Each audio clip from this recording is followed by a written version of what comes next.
Bill, what do we see from the greats, and then what are we looking at these young guys who are going to steal the night? Well, I think one of the main things you see here is how fundamentally sound Peyton and Tom are. If you watch this clip on Brady, his feet in the pocket, he's on good balance, he slides, he resets, delivers the ball, shoulders, hips pointed towards the target. Perfect. Great job. Yeah, it's what you want a quarterback to do in the pocket. Here's Peyton. Same thing, play action, feet are set, goes to the other side. You see him shift his feet around, deliver the ball right on the money. That's what a good quarterback does. It's a good job right here by Brady, getting his eyes downfield, steps up in the pocket, not looking to run, looking to find a receiver first, then run if he has to, puts the ball right on Gronkowski. 1,000-yard rusher, people forget. Yep. Same thing, Manning here, steps up, two hands on the ball, good ball security, really good ball security. All right, and another touch throw, touchdown. We won this game, though. Yeah, we did. War of 1812. Ball Two hands on the ball. Two hands on the ball. Eyes downfield, slide, reset his feet, touchdown. Oh, a two-man. Oh, man. A two-man. Huma now Nui, dog. Dog. It's an example of Caleb Williams here. It's a missed opportunity. Wide open, poor mechanics, delivers the ball kind of his feet sideways. He's got to work on this. These are the kind of things that these guys got to improve on to be the player that they're capable of. Daniels, this is a play at the end of the game against Missouri. Gets the ball stripped here with a minute to go in the game, almost cost him the game. Yep. There's nothing more important than ball security in the National Football League. McCarthy, generally, mechanics are pretty good, but they could definitely be better here. He's got a relatively easy throw and puts it out of bounds. Drake May, his footwork needs a lot of work.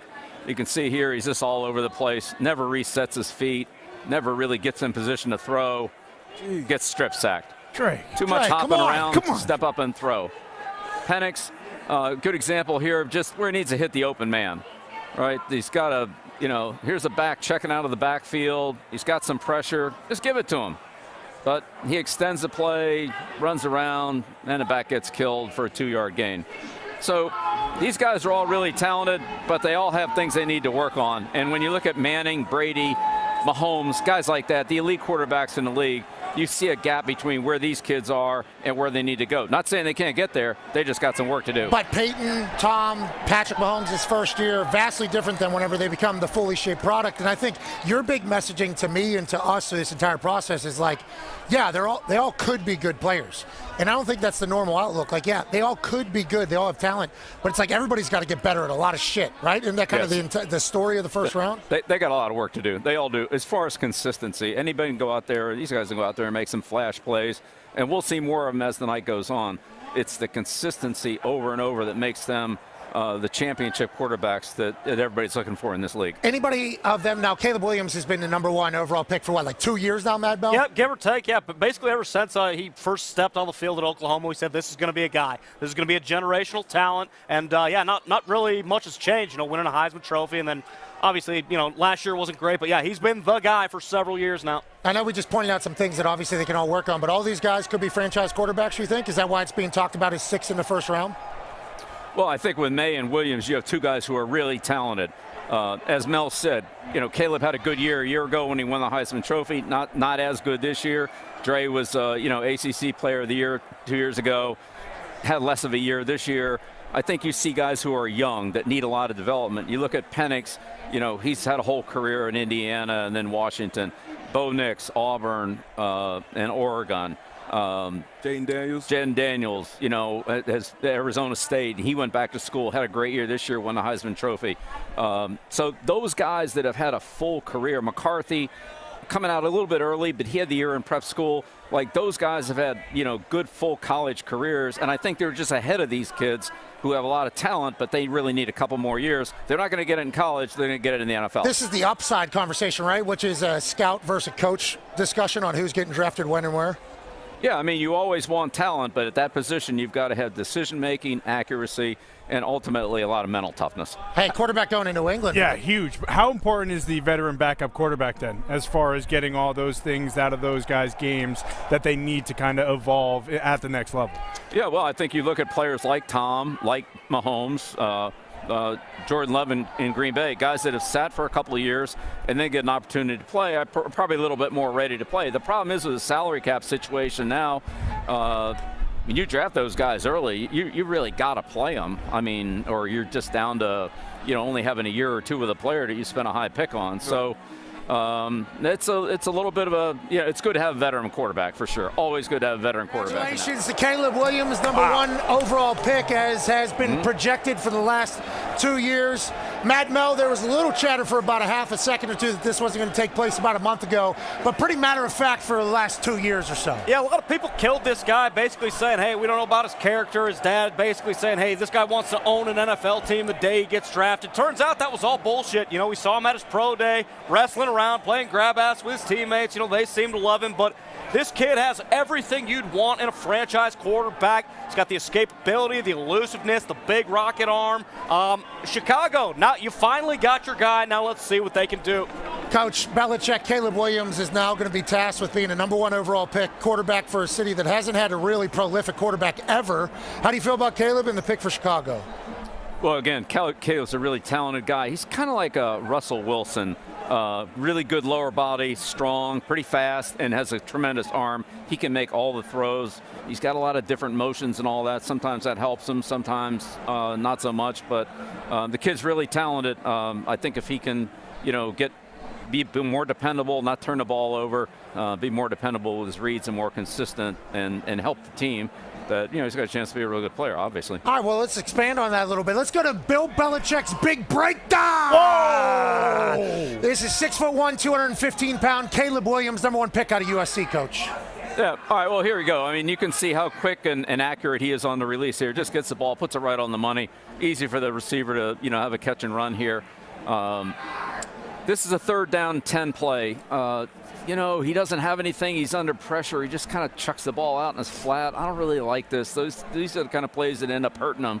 Not so much on that one, but here's another example of his release. Quick release, ball's out of his hand. Wow. Wow. There it is. Whoa. And those are good, solid plays in the NFL. Like, you need those. Okay, so here you see him handling the line of scrimmage, communicating the route. Looks like he's changing the protection here. But if you watch this play, he gets the ball and he looks over to the defensive left, and then he just flips it over to the right side, the offensive left side. The receiver's not open. He throws the ball on top, and it's an easy interception. So those are the plays he's got to eliminate. But, I mean, this is a really good play here. He's backed up in his end zone. He looks to his right, comes back, reads all the way across the field, hits the crossing route. Again, his quickness on his release and his accuracy are really good. And when he does this, that's when he's at his best. Here's a missed opportunity. There's the in cut down there at the bottom. He's not under pressure, and he just, pulls it down and starts running around. And, now it's instead of 2nd and 1 or maybe 1st down, it's 3rd and 10. This is really a spectacular play. This is what you love about Caleb Williams right here.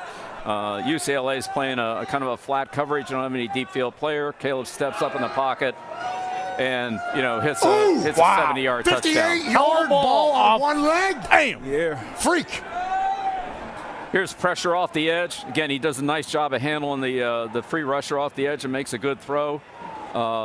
Man-to-man coverage. Here's the open receiver right there. Put it on him. Holds the ball. Can't do that. Come on, Caleb. Got to take the single. You got to get that. This is a good throw right here. 3rd and 10. Hits the out cut right on time. Hell yeah. Excellent timing. Good 3rd down conversion. Those are the ones you need. Here's a play down at the bottom. Linebacker blitzes. He's hot to the back, and he puts the ball perfectly for the back, just right in front of him. Back's able to, break a tackle here. And Yak. That throw enables the back to run with it and get good yardage. Another good throw outside here. Gets a single coverage, makes a good read, good throw. Again, good solid plays, and you just got to, try to make more of these and less of every play being a 90-yard touchdown. Gets his eyes downfield here, makes a nice throw on the extended play. And then this is a good back shoulder throw down here at the bottom. This time he looks and sees the defenders on top of the receiver, puts it on the back shoulder. And, again, there's a lot of good things in the tape, some things he's got to work on. Biggest thing is don't turn the ball over. and don't try to do too much. You do too much early, you fall behind, you're playing from behind, it just makes it a tough day. Whether it's in college football at USC or in the NFL. Well, a lot of college guys, I think, are putting a weight of the team on their back and making some reckless plays. You assume and you hope that you'll be able to eliminate those. Mad Mel, I heard you get a little bit mad about some of the things he was saying. What's that all about? Well, yeah, I believe Caleb Williams is the best player I've ever evaluated. Ever? Ever. In my 42 years of doing this, he's the best player I've ever evaluated. Kind of look at him. I know Bill said Russell Wilson. I think that's a pretty good comp. I kind of look at a little hybrid between Patrick Mahomes and Aaron Rodgers. So if you put those two guys together, That's a good player. Exactly. Have to take him. Pretty good player. I do agree with Bill a little bit about him, carrying the ball around like a loaf of bread, trying to break 8 tackles, running 45 yards, behind the line of scrimmage, and then trying to throw a 140-yard touchdown. I don't know if that's going to work in the NFL, but I think one of the reasons everybody loves him so much is because he plays Hollywood. Okay? Now, he's leaving Hollywood, but he's still got to play Hollywood in Chicago in order to be successful in the NFL. Well, I think Bill said the exact opposite of that. He just needs to make consistent plays for his team in Chicago. And we assume with the amount of talent he has and the humility we've seen and learned about him over like the last few months, he was kind of a mysterious figure that we didn't know much about. We just heard from his team and his team and his team. Then once we got a chance to meet him last night, cleaned up. Great. Gentleman. Good fit. And everything he's done since the junior year has ended has been like noble, a guy who's ready to lead a franchise con. Yeah, and we mentioned the pro day, how he was, wrangling his friends and, messing around. That was great. Also, no haircut. I thought that was a big deal. Hey, this guy's so locked in. He's not going to do a clean fade for his pro day. He doesn't care about how he looks. He cares how he plays ball. And then at the end of the day, that's all that really matters when it comes to the number 1 overall pick. D-Butch, the pick is in for the Commanders. As we finish up the talk about Caleb, we saw him play. He did a lot of magical shit. If he can do that in the NFL, he's great. Yeah, I think he'll continue to do that. And you want to see him. You want to be that quarterback like a Brady, like a Manning, who they just make the right play over and over and over. And when they have to be special, they will be special. And I think he obviously has that Patrick Mahomes ability. That's kind of the new archetype for this new age of quarterback going forward. Aaron Rodgers, Patrick Mahomes, kind of hybrid. And you see Mahomes, he can make the on-schedule plays, but when he has to be special and kind of uplift his team and make that one extra play, I think he's done that. One of the special things about Pat, though, is he sat with Alex Smith for a year. Oh, yeah. He learned a lot. When he stepped in and played, there weren't a lot of bad plays from Mahomes. Yeah. And so, whether you play or don't play, whenever you get that chance to play, you just got to be consistent. Absolutely.